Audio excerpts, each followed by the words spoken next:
Plutôt bien vécu cette transat parce que j'y suis allé tranquillement, il fallait reprendre confiance.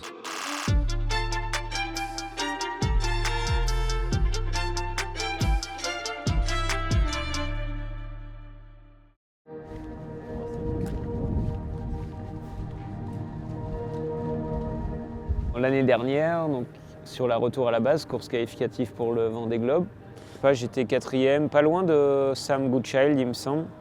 Et là, je peux pas trop expliquer parce que j'ai aucun souvenir de ce qui s'est passé.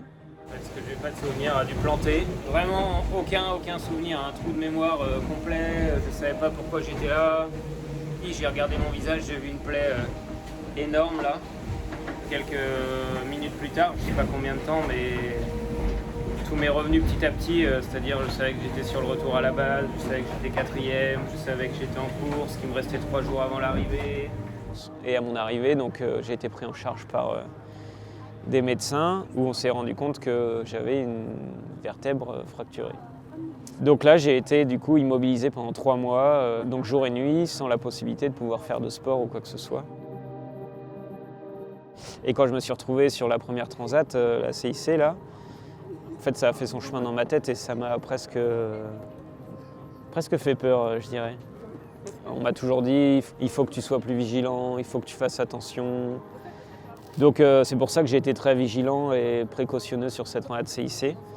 Et finalement, voilà, on remplit l'objectif, on est ici, le bateau en bon état, et moi j'ai repris confiance, donc c'est plutôt super. Non, ça a l'air ok.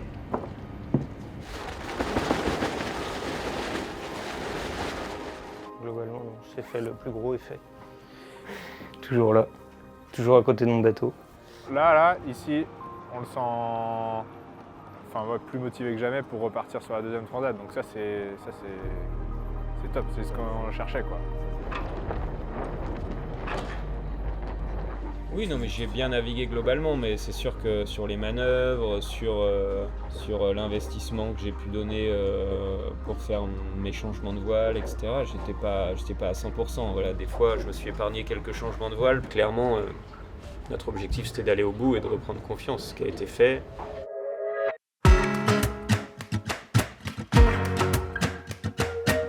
On a un super bateau qui a déjà fait ses preuves, je pense. C'est plus à moi de faire mes preuves qu'au bateau, mais lui, il a déjà démontré de quoi il était capable. Il va me savoir, ils ont fait un sacré job. Hein. Ouais, ils ont laissé plein de trucs, ouais. Des plans, il y a même des notices, tu vois.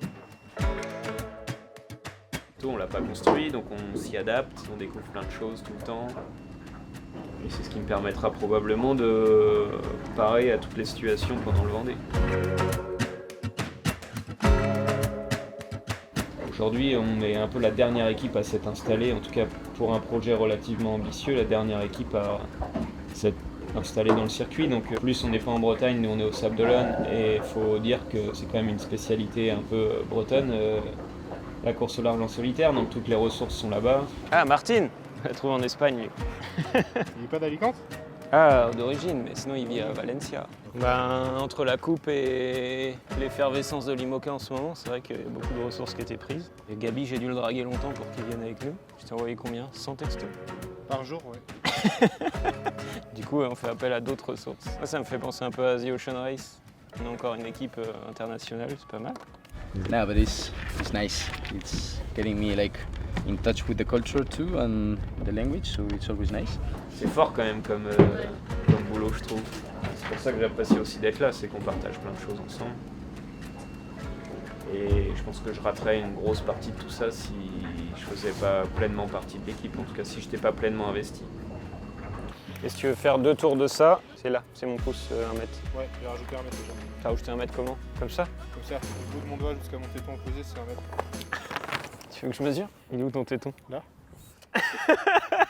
1 mètre? Non. Vous savez que du téton de Gabi jusqu'à son doigt, ça fait 1 mètre? Ouais, tu savais pas? Ça vient pas de moi. Si, disons, on me demandait d'être uniquement pilote, ce qui me plairait en soi aussi, et quand je sais même pas si j'arriverai à décrocher en vrai. Je suis même pas sûr. Ouais. J'ai pas envie d'être là juste pour aller naviguer, j'ai envie de voir tous les côtés. Enfin, j'y comprends rien à ce sujet. Il y a des sujets que j'aime pas. L'électronique, ça en fait partie. Mais bon, j'apprends. We took more tension in this one. Yeah. Il faut rallonger de... Je pense qu'il faut qu'on repasse à la truc du haut. C'est un peu comme une remise en question permanente. Et en tout cas, j'ai hâte de prendre le départ de cette prochaine course. Pour la compétition, je fais ça pour le résultat, je fais ça parce que c'est ma passion, parce que j'y prends du plaisir. C'est enthousiasmant et c'est incroyable de faire partie de cette innovation. Je pense que la confiance a été reprise après mon accident, qui est quand même pas anodin. Et voilà, j'ai envie de renouer un peu avec la compétition et ça, c'est un long chemin qui va encore prendre un peu de temps. Mais je suis persuadé qu'on va réussir à faire quelque chose de bien d'ici là.